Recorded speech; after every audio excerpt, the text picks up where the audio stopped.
I wake up screaming and sit bolt upright in my bed. Something next to me startles, and the covers are cast aside as it struggles to get itself free. My eyes turn to it, and the shape of a pony emerges out of the dark and grabs me. Twilight! Twilight, what's wrong? Twilight, come back to me! Twilight! She says.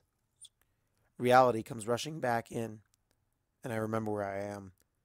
Stargazer? I ask like a scared little filly. My wife leans over and gives me a big hug. I'm so lucky that she's there for me, but then she always has been. I dreamed that... I don't remember, but it was something so awful, I say. Shh, it's okay. You're safe now. Her whispered words begin to calm me down almost instantly. She's right. I am safe now. Think of something happy. Do you remember our first kiss? I giggle. Of course I do. How could I not? I ask. I seek her mouth out with mine and recreate it, lingering over every single familiar but incredible sensation associated with it. I take in as much of her as I can in the low light. Her unkempt dark red mane is hanging down over her eyes, just like it did on that night, back when we should have been studying for finals. When I doubted everything, especially myself. But she showed me the way. The best possible thing that could ever have emerged. And yet, I wonder sometimes, what would have happened if, you hadn't been gay? She asks, her words gentle and accusing at the same time. Well, I suppose I wouldn't have been so eager to kiss you back that I fell off my chair and sprained my ankle. I laughed quietly. The conversation's practically a tradition between us by this point. I could apologize again for the 1000th time, but I still won't be sorry. Neither will I, says Stargazer. I glance at the clock just beyond her on the nightstand. We have to get up in about 20 minutes anyway, and I don't feel like going back to sleep. Instead, I snuggle up under our covers against the most important pony in my world and kiss her. Hard. She kisses me right back, employing all the little tricks she's learned over the last decade to make it even more thrilling than the first time. Do you think we have some time before Leafy wakes up? She asks. Who? She frowns and gently bonks my horn with an orange hoof. Our son, dummy. Honestly, has Celestia had you researching memory spells over at the academy again? I don't care if you're the youngest professor ever. The last time one of those backfired, you couldn't even remember my name for 2 weeks. You were so mad. Celestia still talks about the way you broke into one of the meetings she was having with her cabinet and forbade her from letting me experiment with them ever again. It's a good thing she was so impressed. We've come to accept that we have to share you with one another. But right now, she rolls on top of me. You're all mine, and I intend to pay you back for that thing with the weather vane last week. The door to our bedroom creaks as it opens, and we both suppress a little groan at the interruption. Mommy Sparkle? Mommy Star, are you okay? I heard yelling. It's fine, Leafy, I say. Mommy had a bad dream, but I'm feeling much better now. I hear the pitter-patter of tiny hooves on my bedroom floor, and a whump as the colt leaps into our bed. He clings to my chest, squeezing desperately. Then I'll help you make the bad dreams go away, just like you do for me. I look over to Stargazer, an apology implicit in my eyes. She just smiles, shrugs, and repositions herself behind my back, with a hoof draped over me so she can stroke Leafy's mane. I don't fall back asleep, but I spend the next quarter hour sandwiched between the two ponies I cherish more than anything in the world, savoring every second. The alarm goes off too soon. I rouse the little green unicorn clutching my chest from his slumber with a peck on the forehead, and all three of us get out of bed to face the new day. Despite what I said, I still can't quite shake the sense that my dream was important. I take a quick shower and blow dry my mane, preparing myself for another day of research over at the academy. With a kiss, each for my wife and son, I head for the door. Stargazer will take Leafy to school, just like she does every morning. She does teach there, after all. Right before I leave, I remember to grab a little shard of topaz out of the pantry. It always pays to stay on the good side of Celestia's pet dragon, Spike. The little guy has a good heart. It's obvious why Celestia made him her assistant. I walk through the streets of Canterlot, wishing I could throw off the last lingering traces of whatever it was I dreamed last night. When I try to remember, it's so tantalizingly close, but perpetually out of reach. A statue I've passed by 1,000 times before catches my eye, and for some reason, it's interesting enough to me that I have to stop and look. It's a monument, a carving so lifelike that if the 6 ponies it depicts came to life and stepped down from their pedestal, I wouldn't think twice about it. The statue commemorates Trixie Lulamoon and her 5 friends, the ponies who wielded the elements of harmony and redeemed Princess Luna after she returned as Nightmare Moon. What a shame that their heroism cost all 6 of them their lives. I study Trixie's confident gaze that looks out across the city she helped save. Of course, she's been a household name ever since. Her story the talk of Canterlot ever since that artificially lengthened night. The tale is well on its way to becoming immortalized as legend. Supposedly, the 6 had met that very day. I wish I could make friends like that.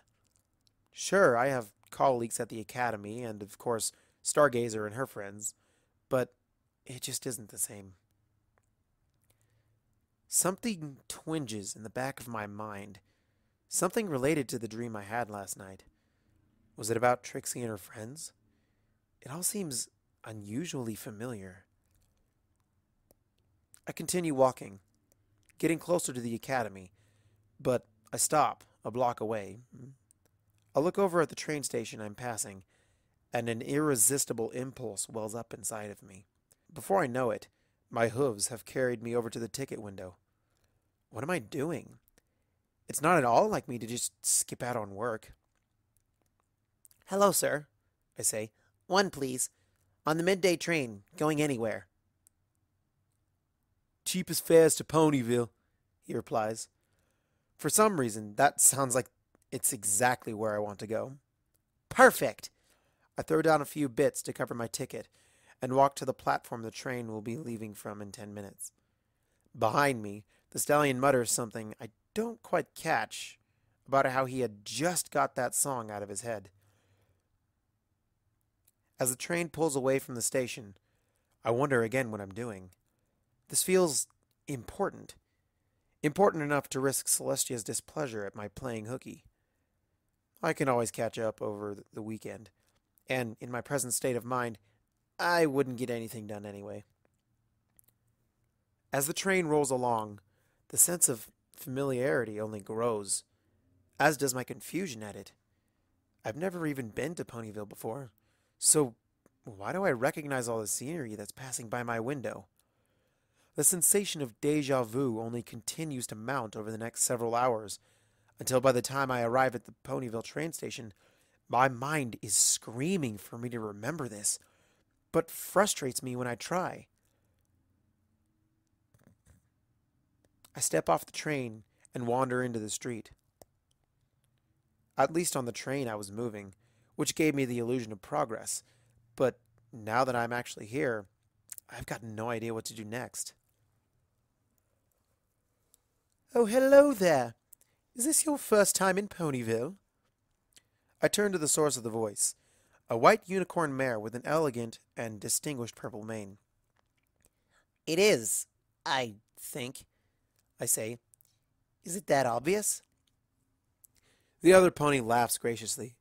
Not to most, I would suspect, but I'm something of an informal welcoming committee around here. Oh, where are my manners? My name is Rarity. A pleasure to meet you. I extend my hooves and bump hers. Twilight Sparkle. and the pleasure is all mine. I study her for a quick second. Have you ever been to Canterlot? I can't shake the feeling I know you from somewhere. This is embarrassing. I have the same sensation. I certainly have heard of you by reputation. Some of my clients will simply die when I introduce them to one of the foremost minds in Canterlot, but I can't place where I know you from either. I take a step back. You've heard of me all the way out here? What line of work are you in? Well, technically I'm an event planner. She turns to one side so I can see her cutie mark, a trio of yellow and blue balloons. But my passion is networking, bringing ponies with common interests together, or matching up ponies with needs to those with the ability to fulfill them to their mutual benefit. She allows herself a small chuckle. I suppose I like to think of myself as the pony every pony should know. That does sound useful, I admit. Why, thank you for saying so. If you're going to be here later this evening, you simply must attend my soiree I've been working on. There are so many ponies I need to introduce you to. Oh, gosh, I say, as I rack my mind for an excuse. I hadn't planned on staying that late. Well, strictly speaking, I haven't planned any of this. I don't even know why I'm here. I don't have anything to wear. Rarity's eyes light up. Then I know just the pony you need to see. Our local seamstress will have exactly what you need, and she's such a kind and gentle soul. I'm sure she would even lend you a dress, if you only needed it for one night. Let me take you there now. Seeing no escape from the mare's relentless generosity, I don't have much of a choice but to follow after her. We walk past a number of other ponies along the way, who I could have sworn I've met before. I have to stop myself from waving several times. We stop in front of a boutique, stylized to look like a giant carousel. All manner of animals are depicted on its walls. We step inside and Rarity looks around for the proprietor. Fluttershy, are you in? Hello, Rarity, says a voice from much closer than I anticipated. I spin towards it and see the pony I missed before, hidden amongst mannequins, a yellow Pegasus with a pink mane. There you are, darling. Honestly, you're so quiet sometimes I just don't realize you're there. I'm sorry, says Fluttershy. She tilts her head as she looks at me. Oh, my, have I forgotten an order? I know I've seen you before, but I'm afraid I can't remember your name. That seems to be going around today, I say. I'm new in Ponyville, though, so I can't say where we'd have met. Twilight Sparkle, this is Fluttershy. Fluttershy, Twilight Sparkle, says Rarity. I know this is a bit last minute, but I wanted to make my dinner tonight into a welcome party for Twilight, and I hoped you would help her look her best. Oh, I could do a quick fitting, says Fluttershy as she sizes me up with a discerning stare. She turns her attention to some of the dresses on the racks. From what I can see, they're all modest, but quite refined numbers, flattering on the appropriate body type, but nothing that would make you stand out of a crowd. It would be good advertising, I suppose. I just have a few things to finish up first. You're too kind, dear, says Rarity. If you're interested in advertising, I know a number of ponies who work in marketing. I'm sure they would be happy to give you some pointers. I couldn't. I don't like the idea of telling ponies what they should think or wear. I just like helping them look their best. Fluttershy gestures to the 3 diamonds on her flank. It is my special talent, after all. Well, how fortunate it is that your work is so beautiful that it speaks for itself, says Rarity. Now, please, don't let us keep you from it. We'll wait. Fluttershy returns to the dress she's working on. Holding a spool of thread between her wings, her hooves move with a surprising dexterity, and stitch after stitch appears before my eyes. Wow, Fluttershy! I've never seen a Pegasus who's so good at sewing. Oh, thank you, Twilight. says Fluttershy as she continues her work. I'm glad you think so. Back in Cloudsdale, a lot of ponies thought it was a little freaky. She grimaces at the memory. They simply did not appreciate how special you are, declares Rarity. Their loss is Ponyville's gain. I let my gaze travel over the rest of her boutique, and something on one of the racks catches my eye. Hanging there are some intricately decorated outfits, but far too small to fit even a foal. What are those for? I ask. Says Fluttershy, looking up and following my gaze. Oh, those are for a special commission from... The door to the boutique slams open, and a pink blur rushes inside. Hi, Fluttershy, it's us! Pinkie Pie, says Fluttershy, answering my question and greeting the new pony with the same words. Yepperoonie! Were you girls talking about me? My ears were burning. She turns to me. Hi, I'm Pinkie Pie, and this is Angel, she says. For the first time, I notice that there's a little white bunny riding her back. Aw, he's so cute. I'm Twilight Sparkle, I say. Pinkie smiles. Angel glares. He'll be even cuter when we dress him up for our show tonight. Hey, you should come see it, says Pinkie.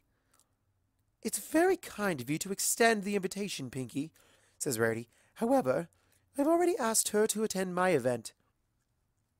Ooh, then we should do the show for you right now. Let's go, Angel. Before I can protest that I don't need to see her show, the bunny hops off her back and over to a nearby corner. Pinkie reaches into her mane and pulls out a loop that just happens to be on fire. That was in your mane this whole time? I ask, unable to believe my eyes. I have all kinds of questions, but before I can voice them, something tells me that I should just go with it. Yep, says Pinkie. She holds up a hoof to the underside of her chin. Now that I think about it, I bet that's why my ears were burning. Oh, I hate this part.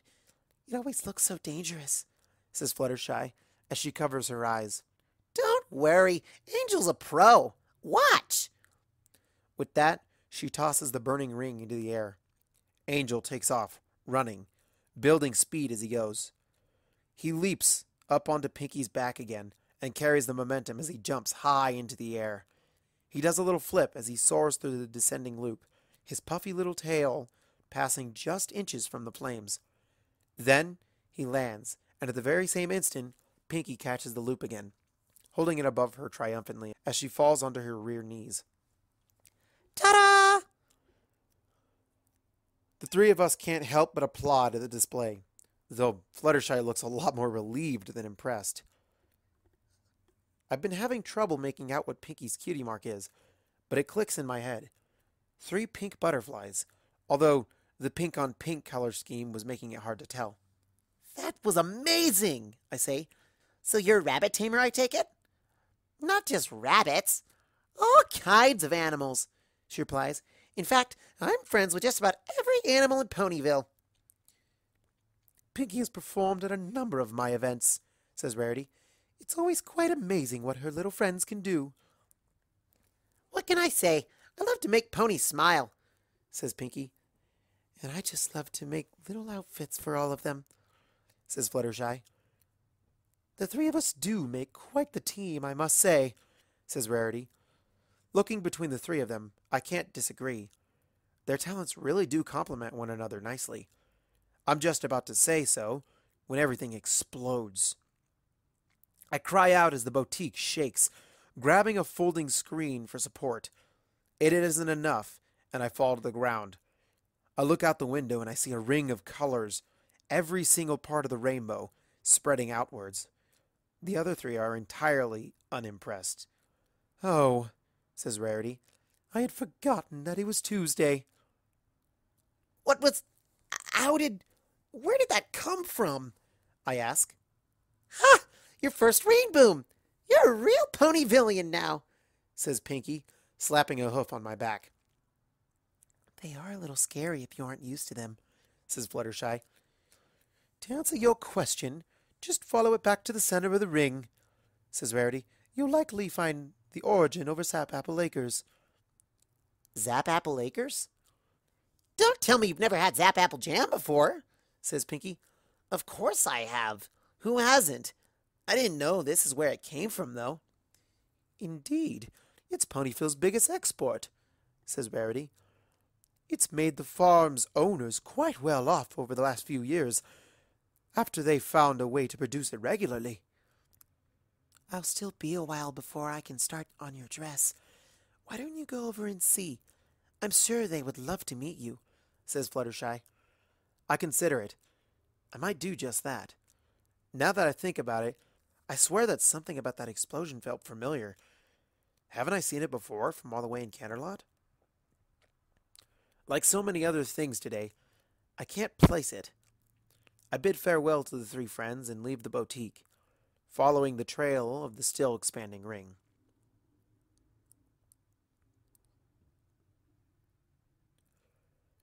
About 10 minutes down the road, I start to find evidence that I'm in the right place. Trees adorned with multicolored apples are planted in neat, even rows in the nearby fields, dominating the view of the countryside. A few minutes later, I pass under a wrought iron gate and survey the center of the farm. There's a 3-story mansion at the end of the path, dwarfing the barn I can see just behind it. All the equipment scattered around the yard looks top of the line and well maintained.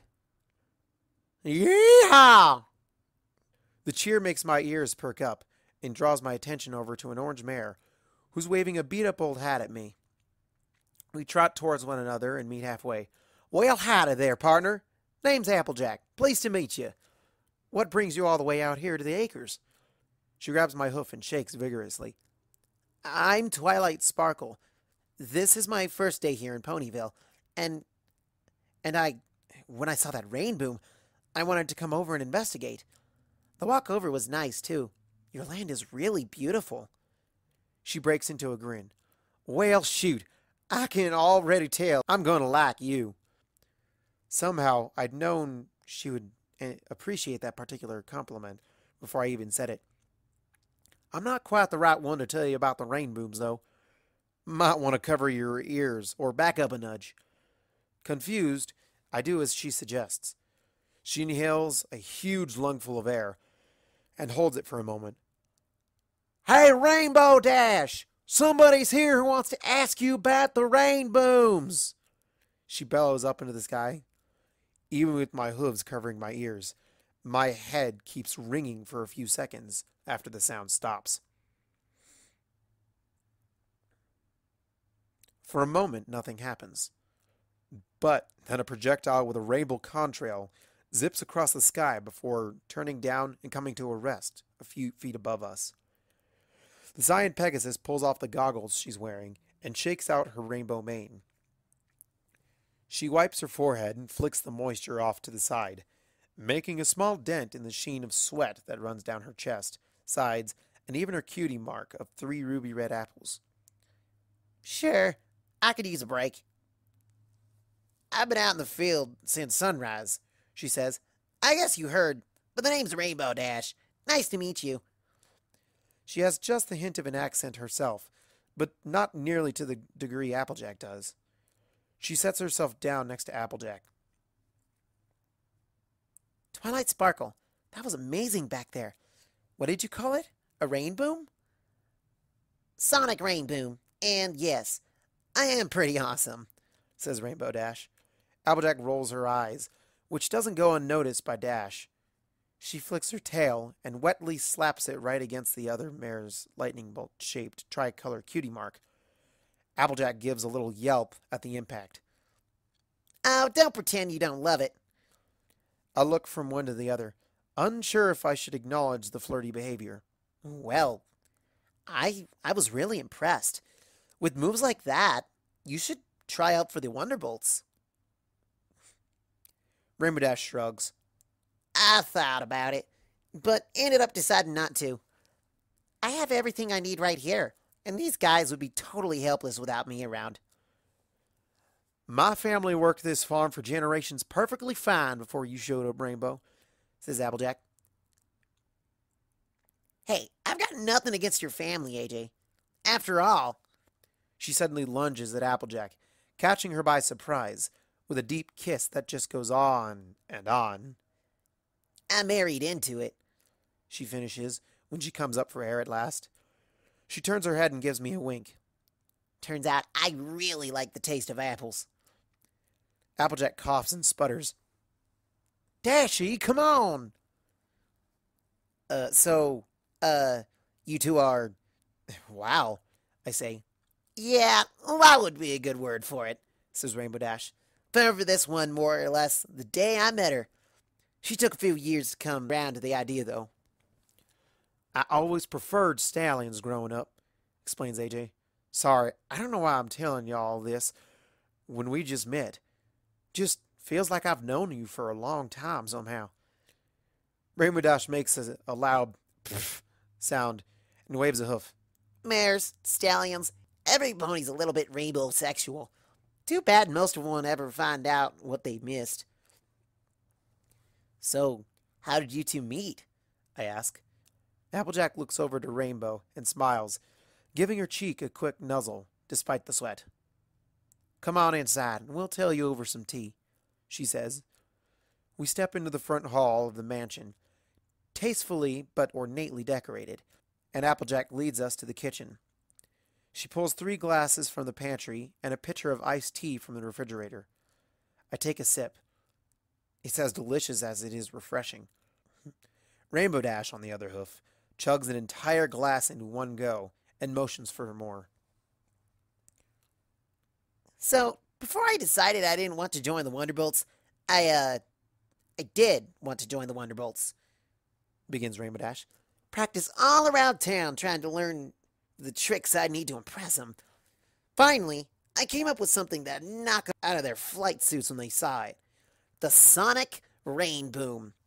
So I practiced and practiced and practiced until I was ready to do it for real. She takes another gulp from her refilled glass. Anyway, free tip about Sonic Rain Booms.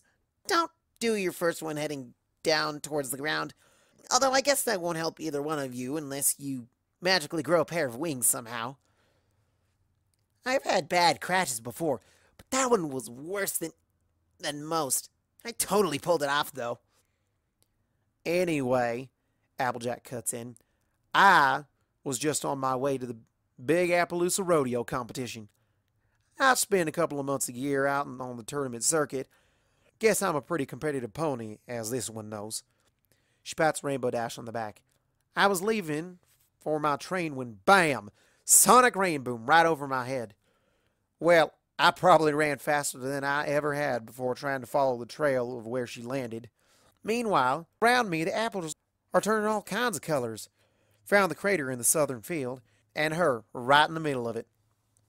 Right.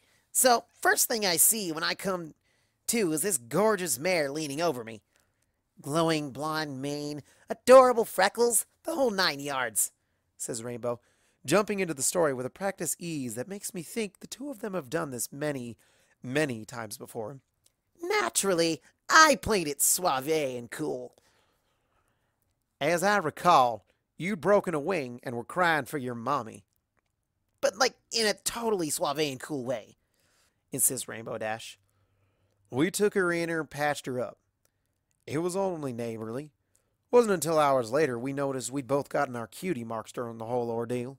Once my granny figured out that the rain boom had turned our crop into zap apples, we hired her on the spot. After I worked out some of the kinks and got the rain boom down cold, we started making zap apple jam full time. I thought I'd been working hard before, but these ponies really cracked the whip on me, even though sometimes I asked for it. Applejack goes all red again. Rainbow Dash, that's private, she hisses. Rainbow Dash nearly spits up her tea, giggling. I only meant that I was one lazy little field hoof back then, Jackie, she says. Then she turns to me with a grin. That other stuff came later. Applejack swats her, but the smile on Rainbow's face lets me know that she thinks it was worth it. So, it worked out for both of us. AJ and the rest of her family got the money to fix this place up, and I got a steady job, and oh yeah, we both ended up with the mare of our dreams. She leans over to me conspiratorially and stage whispers into my ear. Just between us, AJ got the better deal. Another swat, another laugh, another kiss, and the two of them end up leaning against one another. Applejack's left foreleg intertwined with Rainbow Dash's right. They both look utterly content. I glance at the clock. Oh, wow. I didn't realize how late it was getting. I need to head back into town, I say. Feel like some company? Asks Applejack. I'll come too, says Rainbow Dash. There's something there I need to do. There is? What's that? Asks Applejack. Rainbow Dash blinks several times at the question. I don't know. I just know there's something important I need to do. She shrugs. I'll probably remember when I get there. The three of us set out from the farm, back towards the boutique. We're almost there when we run into Pinky, Rarity, and Fluttershy coming the other way. The six of us look from one another, unsure of what to do, until Rarity breaks the ice. Do you all feel this as well? Like we're... Connected? I'm glad it's not just me, says Rainbow Dash. Well, I know I've seen y'all around town, but yeah, like it's something more important. More important than you can possibly imagine, says a voice from above. We look up and gasp as Princess Celestia descends from the sky, carrying a sealed chest on her back. Wowzers! It's the princess! The princess, you guys! Yes, Pinky. I think we all noticed her. I mean, I did, says Fluttershy. Twilight Sparkle, I'm surprised at you. Skipping out on your work to come here, of all places. I wilt a bit under her criticism. I'm sure you must all be very confused, and I'm here to help you resolve that confusion with these. She opens the chest and reveals a crown, accompanied by 5 necklaces. Are those? The elements of harmony, yes, answers Celestia. I would like each of you to take the one that feels most natural to you, and put it on. When you do so, the elements will fix your memories. So, we'll be able to remember how we know each other? I ask. I'm eager to solve that particular mystery. No, Twilight. They'll fix your memories so you forget one another for good. The hoof I was reaching for the box with freezes in midair. What? The 6 of you shared a connection in a different time. It was a wonderful friendship, and you accomplished many things together, but it proved dangerous to harmony in Equestria, so your minds and your fates were altered. Incompletely, it seems. The time has come to correct that. Twilight, says a new voice from behind a tree. Out steps Stargazer. Celestia appearing from nowhere was odd enough, though not completely out of character for her. How did Stargazer even get here? Put on the crown. Then everything will go back to being the way it was before. Weren't things wonderful? I love you so much. I couldn't bear to go back to a time when we weren't together. But my friends. At the words "my friends," my head snaps back and I cry out in pain as the dam blocking up my mind breaks. Memories of another life pour in and mingle with what I thought I knew about my past. Stargazer, you didn't sprain your ankle that night, did you? I did, because you shoved me. Please, don't remember that, Twilight. Put the crown on so you won't have to. I can't bear to see you remember the way I treated you then. It doesn't have to be real if you don't let it, says Stargazer. You're a lie, I say. She begins to cry. No, I'm not. I'm a better truth. Please, Twilight, do it for Leafy. Mommy Sparkle? I spin around, and there's my son, right in the middle of the ring my 5 friends are standing in. You, I say, are supposed to be in school. The elements fight dirty. Don't you want me to be real, Mommy? I thought you loved me. Why do you want me to go away? I rush over to him and wrap him up in my arms. I'm his mother. I'm not his mother. I'm... Of course I don't want you to go away, I whisper into his ear. I don't want any of my friends to go away either, though. You have to choose, Twilight, he says. My ears twitch. That doesn't sound like something he would say. I lean back and look more carefully. I am Leafy's mother, and a mother knows her child. You aren't Leafy. He frowns at me. No, we aren't, says a new voice from his mouth, about 3 octaves lower than his real one. We simply find that a corporeal form helps us to communicate better. Put on the crown, Twilight. Why are you doing this to us? Asks Fluttershy. We don't want to hurt you, any of you. The 6 of you made phenomenal champions, and we did so much good with your aid. We didn't anticipate how effectively you'd marshaled the forces of chaos and darkness from other timelines, though. They've always been something of a blind spot for us. With the exception of that other Twilight from the time loop, naturally, who was a known quantity. That will all be corrected in the future. What do you mean by corrected? You fulfilled your destiny and gave us a great boon by doing so. Under our guidance, your actions vastly expanded our influence through enabling the existence of the regalia. Yet the process left you profoundly dissatisfied, which would have led to you and your friends investigating the regalia as Star Swirl did, and possibly undoing us once again. We discovered a mutually beneficial solution, and arranged things through Star Swirl and Princess Sparkle to bring you into a situation where we'd be able to bestow an entirely new life upon you. One where you would find no need to look into our nature. You weren't supposed to remember the other timeline at all, but your connection with one another is stubborn. This isn't punishment, Twilight. It's a reward if you'll only just accept it. So what? Happily ever after for Equestria? I ask. No. Equestria is a failure. We were close. Much closer than with the worlds that came before. But we haven't succeeded in creating a perfect harmony yet. Not Leafy explains. You all did well. We'd say you get an A- as a species. So live a happy, uneventful existence. And a few centuries down the line, we'll wipe the final remnants of this world away and start from a clean slate. The colt puts a hoof to his chin and considers this. Perhaps a race of sentient ostriches next time. I won't let this happen. Somehow I'll stop you. We deserve to live. Ponies aren't just pawns in some stupid game or variables in an experiment. We understand that the news is upsetting. That's why once we're finished here and you accept the inevitable, we'll remove your memories of all that you've learned.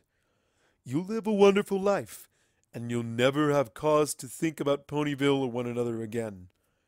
We feel we are being more than reasonable about this. I'm not interested in living a lie, says Applejack. We'd expect nothing less from Honesty's champion.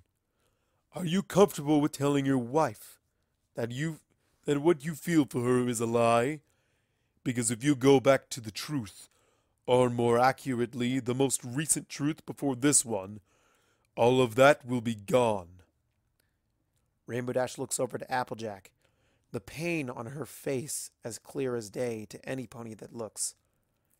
Applejack hangs her head without answering. A heavy silence descends over the 6 of us. Leafy doesn't press us to reach a decision quickly. I've made up my mind. Give me the crown, I eventually say. Probably not actually Celestia lifts it in her magic and passes it to me. I take it in my hooves and examine it. Twilight! Begins Pinky, but I hold up a hoof, cut off her protests. I'm sorry, girls, but I know what I want. I stare into the star-shaped jewel, the one modeled after my own cutie mark. Each facet and cut surface reflects an image of my face, looking back at me, each one just a little bit different from all the others. The blissfully happy, unaware me from this world, and the stressed out, sometimes miserable one from my original world side by side. I take a deep breath and brace myself for what's coming. Then, I drop the crown to the ground and stomp my hoof down on the gemstone, breaking it into 1,000 pieces. The world shatters with it. The light is back, colors streaming by, inches in front of my face. I look around, and there I am, along with all of my friends, right back in the throne room of Canterlot Castle, right in the eye of the storm of rainbows, circling counterclockwise before me. I smile and dip a hoof into the stream. It isn't going to hurt me. I understand it now. A chime rings out through the room. You know, I say, gathering my thoughts as I begin. This all reminds me of music, actually. I don't raise my voice, but it cuts right through the noise of the fighting and the tempest just the same. I'm as sure as I've ever been of anything that every pony can hear me just fine. Star Swirl told me about how the princesses created music a long time ago. How Celestia favored the resolved chords and Luna favored the flawed and minor ones. Only when they put all those imperfect pieces together could they find something worth celebrating. You were right about one thing. Ponies aren't perfect. But guess what I just realized? You can see everything that has been, everything that is, everything that will be or could be. Yet you're still missing the big picture. The rainbows around us start to slow. Then they stop for the space of a heartbeat. Then they start revolving in the opposite direction. Music isn't just about what's printed on a sheet of paper. It's about the rises and falls and the emotions we fill them with. Ponies' lives are the same way. Maybe you can read notes from a page, but you can't carry a tune. You need us to do that for you. Otherwise, you would have changed our memories without needing us to accept you. And I very much do not accept you. Without us, you're just a bunch of gaudy costume jewelry. A new light catches my eye from behind me. I glance back and see that it's swelling from the chests of the 5 most important ponies I've ever known, from just where a necklace would rest, if they were wearing any. The regalia might be great amplifiers for the elements, but they aren't their source. I'm Twilight Sparkle. You were scared of me before, and you have no idea how right you were. I've seen what you planned for Equestria. I've been on the other side of your wall, and I came back. It's dull and empty, just an internal white void. Monotonous. That literally means one tone. The power pouring out of my friends is matching that of the regalia blow for blow. I can feel the crackling rage and frustration billowing off of them. They aren't used to being defied like this. Tough. Somewhere along the way, you should have learned. A monotone. A fresh burst of light pours out of us, overwhelming anything I've ever seen the elements do before. It's too bright to see through, but I don't need to see anything anymore. I'm one with anything that light touches. Cannot form. I take a step forward, and I feel the surface of the regalia start to warp and blister.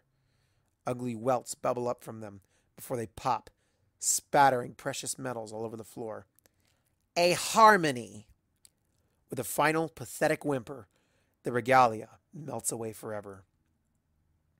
I fall to the floor, completely drained and just as completely satisfied. Across the room, Celestia's jaw hangs open, and her eyes are wide.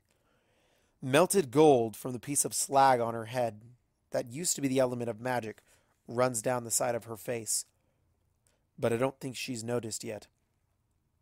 The remains of the crown slip off her head and land with a wet splat in a semi-liquid puddle. Celestia's mane and coat are singed around the edges, but other than that, she's no worse for wear. Luna and Star Swirl are looking over at us too. For a long time, no pony says anything. That was awesome, says Rainbow Dash finally. With the silence broken, all 5 of my friends begin to talk at once, confirming to one another that yes, that did really just happen. My only warning of what's about to happen next is the clatter of a wooden baseball bat falling to the floor, and before I can turn around, the body pouncing on me undoes any progress I've made at rising up again.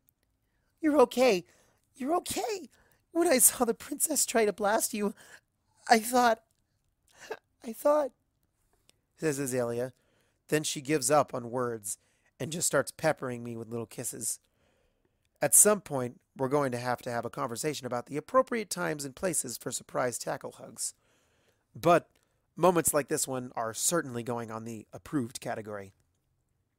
I'm fine, Azalea. Never better. I lie. This almost feels like cheating on the wife I've never had, but remember spending a lifetime with. I remember everything. I try to push away the nagging little guilty thoughts, and at least for the moment, I succeed. Azalea stops mid-kiss. Her lips press against my cheek, and the tip of her tongue gives my skin a few experimental pokes before she pulls away, confused. Why do you taste like oranges? I chuckle. Kind of a long story. I'll tell you later. Hey, where's Black Snooty? Asks Pinkie Pie. We all look around. In the spot where Nightmare Moon had been pinning Luna in a chokehold, now there's just a pile of smoldering, broken armor, the way there had been after the very first time we used the elements. Well, would you look at that? Says Applejack, staring up out through a nearby window. The moon is sitting in the sky, and once again it's adorned with the markings it used to have before Luna broke out. The mare in the moon is back. Luna looks up as well, and her jaw drops. Is that what my moon looked like for 1,000 years? While I was banished to it? Star Swirl, switching from enemy to loving husband in an instant, gives her a hug. It must be hard for you to see that. Don't worry. We'll get through this together. I'm not some traumatized little fool, you doofus, she says to Star Swirl, although she does return the hug. She turns to the still stunned Celestia. Honestly, Tia, slapping a picture of me up on the moon, that's just tacky. Her ear twitches, and she looks back at Star Swirl. Wait. Did you say we'd get through this together? I'm not going anywhere, lunatic. This is about the age I was when I disappeared from the past, isn't it? Asks Star Swirl. Luna looks him over for several seconds, then nods. Well then, I can't go back, or it would mess everything up, wouldn't it? No reason I can't stick around here, though, and get to know this new you. Technically, aren't we still married? She smiles. I suppose that we can say so, although I regret to inform you that I have been committing infidelity against you for several hundred years. Oh yeah? Any of 'em good? Well, there was this one lavender unicorn mare. She's taken, I call over to them. Azalea snorts and resumes her kisses. There will be time for all of that later, says Luna, blushing. We should dispose of Nightmare Moon's remains. They are physical manifestations of her power, and in the wrong hooves, may be dangerous. She picks up one of the shards, but when she tries to put it back down again, oily tendrils of it peel off and stick to her coat. She tries to detach it by shaking her hoof, but it keeps its grip. The rest of the broken armor begins to vibrate and shake, before more tendrils dart out and stick all over her body. The armor melts into a thick liquid, while Star Swirl looks on in horror. As it flows and envelops her, Luna screams. The scream is what finally snaps Celestia out of her daze. "Luna!" she cries out and dashes towards her, but she's been entirely swallowed up by the black fluid. From the outside, she just looks like a three-dimensional silhouette of herself. And then, even that begins to warp and change. She staggers around as her body stretches and shifts, and then a tiny crack appears on the surface. Bright light pours out from it, and the cracks spread as the light grows overwhelming. With a final explosion, the oily darkness vanishes. And when I can see again, it isn't exactly Luna standing there. Or maybe it would be more accurate to say that it's more exactly Luna than it ever was before. Just like back in the past, she stands as tall and regal as her older sister. Her wings flare, and she twists her head as she works out the kinks and soreness from the transformation. Whatever the regalia of Harmony ripped away when it sealed her away, I get the feeling she just took it back. She laughs. "Oh my, what a rush! I feel fantastic!" She draws over to Celestia and giggles. "It seems I no longer need to stare upward to look you in the eye, sister, as it should be." Pinky gasps. "Oh no! But if you took some Nightmare Moon's power, does that mean you're gonna go all crazy and evil and do the eternal night thing again?" she asks. Luna shakes her head, perhaps a bit more emphatically than she needs to, as she lets her newly rich and starry mane flow through the air. "I am pleased to report that my desire to plunge the world into perpetual darkness has increased only slightly from its usual level." "Yay!" shouts Pinky. Luna giggles at the way Celestia is eyeing her warily. "I meant that in jest. You and I are meant to rule as equals. I have no desire to repeat the mistakes of the past.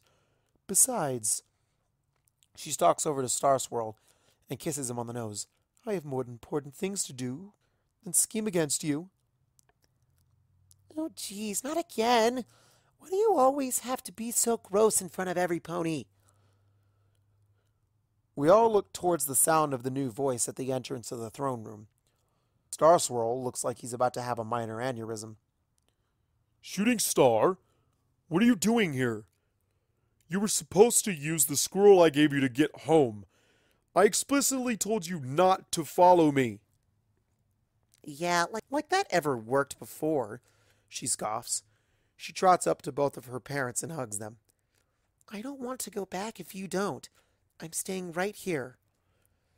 Star Swirl seems moved, but his anger hasn't dissipated entirely. "What if we hadn't won?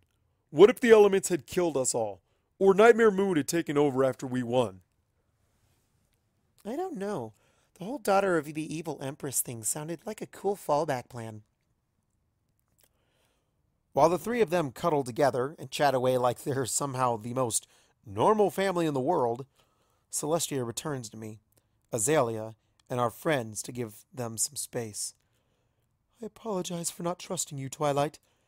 Attempting to use the elements of harmony on you. I'd understand if you didn't forgive me.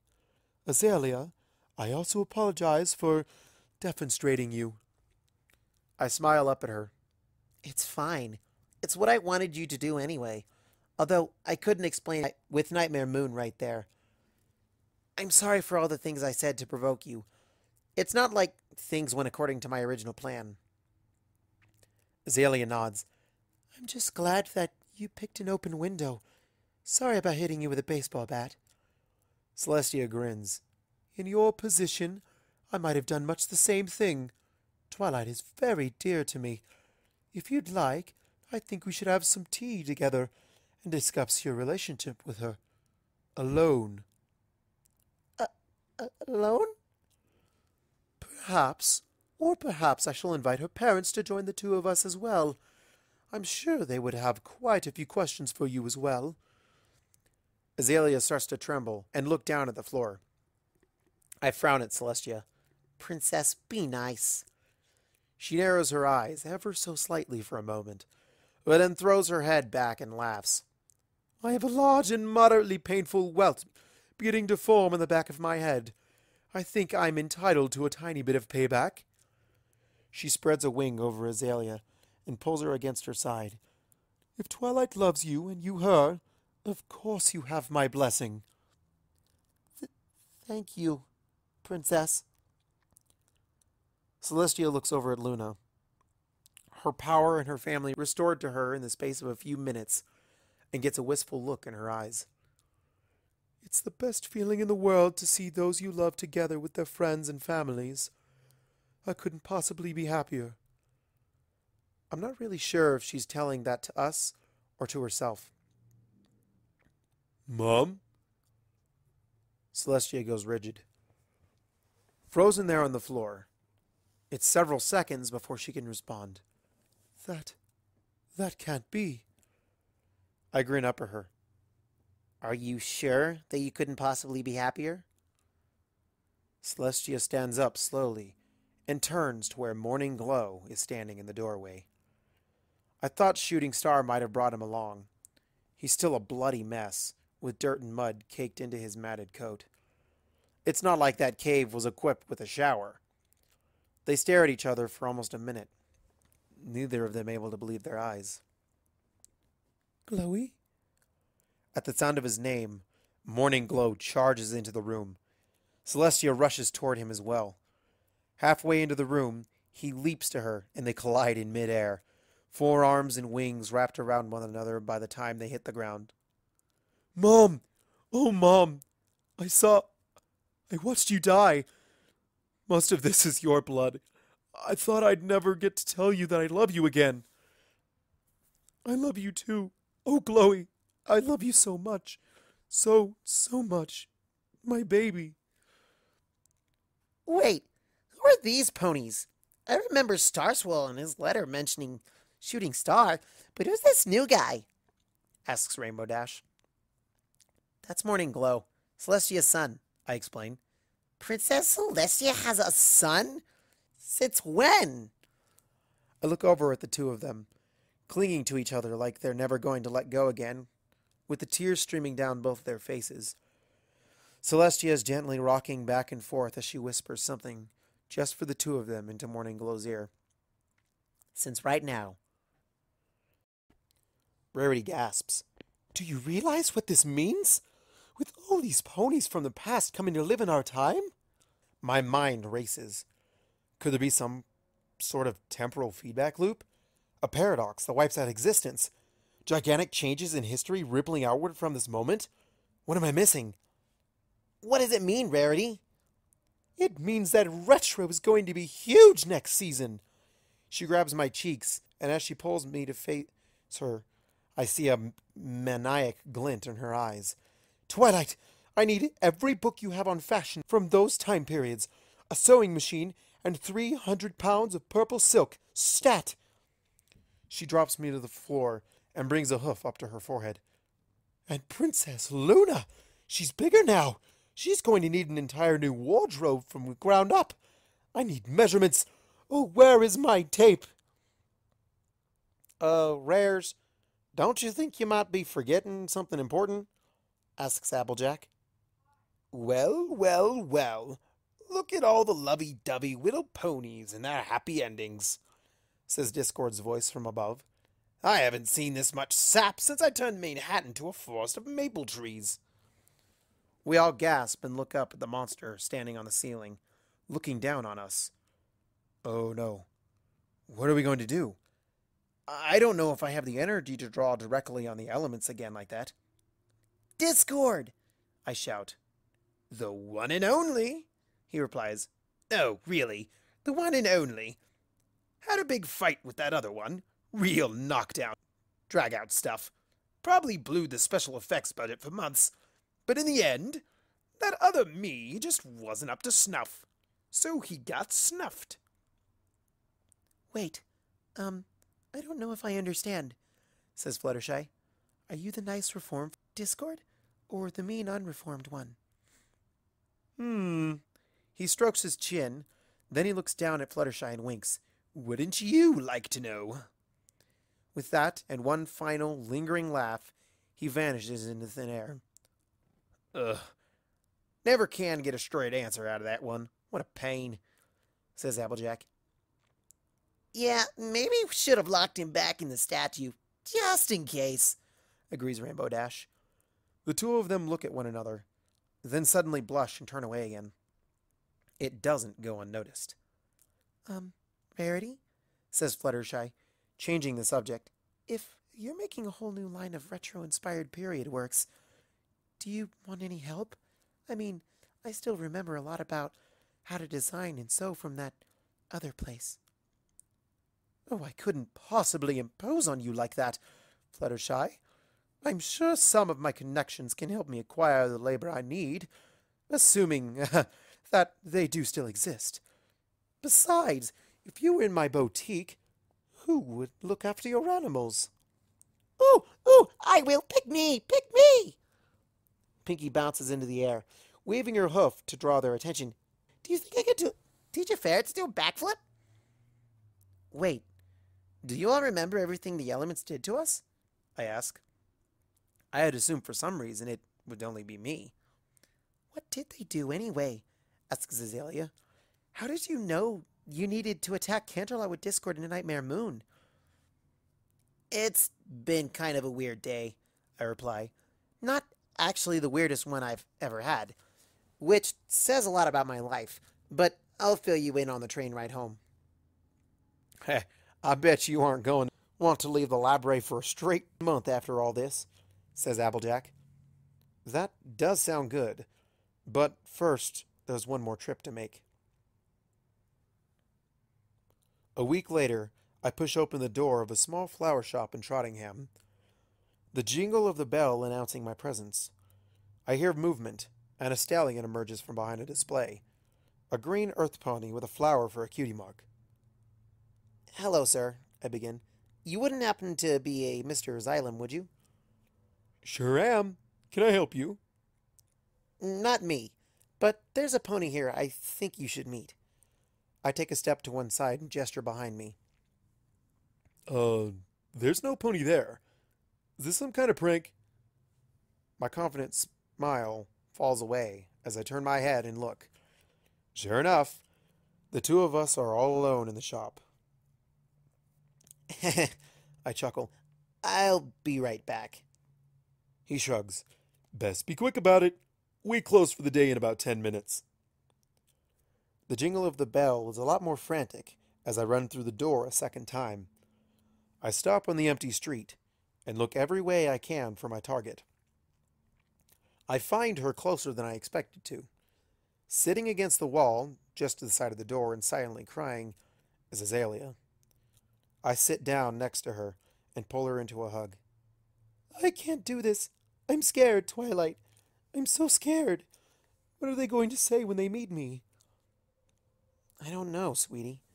But there's only one way to find out. You need to walk through that door. No more sneaking and hiding.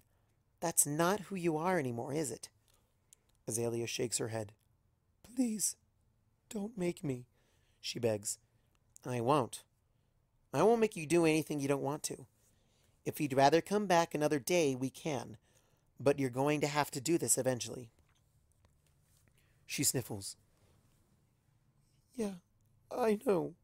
But what am I supposed to tell them?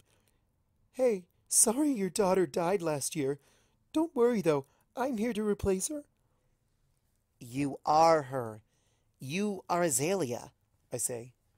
She doesn't seem convinced, but at least she stops crying and lays her head down on my shoulder.